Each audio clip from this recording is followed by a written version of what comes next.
Hello and welcome to this video on appraising randomized controlled trials or RCTs. In this video, we are going to discuss different elements to consider when appraising trials, such as different types of bias and how to appraise the research design. Let's start with the definition of a randomized controlled trial.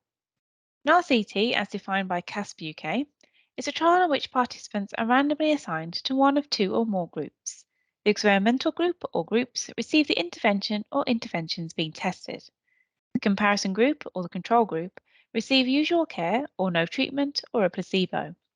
The groups are then followed up to see if there are any differences between the results. This helps in assessing the effectiveness of the intervention. Randomized control trials often appear second on the hierarchy of evidence, just under systematic reviews, in part because they typically cover a large population size and are easier to replicate than other studies. However, as with any study, an RCT can be prone to issues if not carried out correctly. In this tutorial, we'll use the following example paper: effects of low volume, high intensity interval training on maximal oxygen consumption, body fat percentage, and health related quality of life in women with overweight, a randomized control trial. A useful tip to remember when you're appraising is to write out a PICO. This lays out the four key elements of the study, essentially the who, what, and why of the research, and can help you when appraising for validity and reliability. With PICO, you have P for population or patient, I for intervention, C for comparison, and O for outcome or outcomes. You should be able to find this information from the abstract of the paper. For our example paper, the PICO would be P for population, adult women who are overweight, I for intervention, high intensity interval training, C for comparison, moderate intensity interval training, and O for outcomes, changes in VO2 max, body fat percentage, and quality of life. As you write the PICO, have a think about whether an RCT was the most appropriate research design to answer the question. If not, what do you think could have worked better, for example, a cohort study? Next, we want to check for selection bias. This relates to factors which cause people to be accepted or not into a trial and how they are assigned into the groups. In order to reduce the chance of this bias, the participants should be allocated randomly into groups, and ideally the process should be concealed so as not to influence the trial. There are different ways to randomize, including simple randomization, such as flipping a coin, block randomization, where participants are assigned to a block with the size set by the researcher, and stratified randomization, which splits participants by certain characteristics, such as their age. Which process used may depend on the sample size. For example, simple randomization can be more effective for larger groups and block randomization for smaller groups. In the example paper, their process was by block randomization using random allocation software, with a randomization sequence hidden by sealed and sequentially numbered envelopes. This was done by an external researcher. As well as selection bias, there are other types of bias which can occur if an RCT is not carried out correctly. One such type is performance bias, which relates to the care given between the two groups, or if an additional factor or difference outside of the intervention had an impact on the study.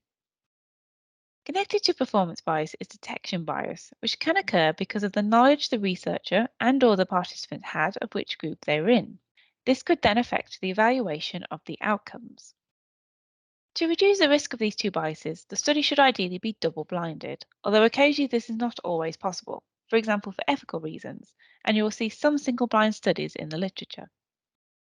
Another type of bias which can be found in trials is attrition bias, which relates to differences within the groups caused by loss of participants. Unfortunately, the loss of participants is often unavoidable, but the researchers should state in the paper how they plan to handle this.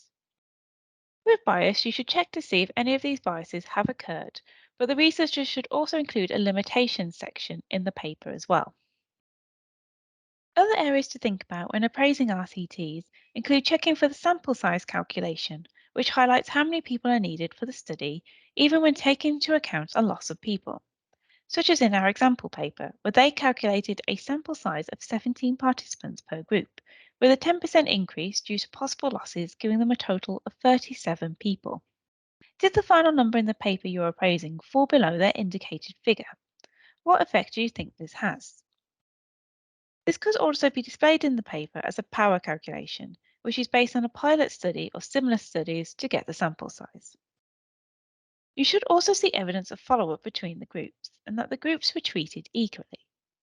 You also want to see what scale or instrument was used to measure and assess the outcomes.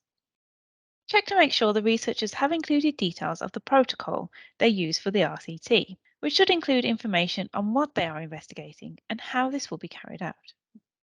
Check to make sure the researchers have included details of the protocol they use for the RCT, which should include information on what they are investigating and how this will be carried out. Typically, the protocol itself will not be in the paper, but it should state where you can find a copy. Did they carry out an intention to treat analysis? As mentioned, it is common for there to be participants who drop out or withdraw during the trial, and it could be for a number of reasons and not always the intervention itself. Therefore, you want to see information has been provided on why participants left. Look for the intention to treat analysis, which is where participants are analysed based on the group they were assigned to, whether they dropped out, changed, or stuck to the intervention, as well as analysing all participants and measuring all outcomes. This brings us to the end of this tutorial. For further support with critical appraisal, please speak to your site library about one-to-one and group support, visit our Moodle course, or watch our further videos on YouTube for 24/7 training. We also recommend that you use a checklist to help you with appraising, such as the ones on CASP or the Joanne Briggs Institute. Thank you for watching this video, and we will see you soon.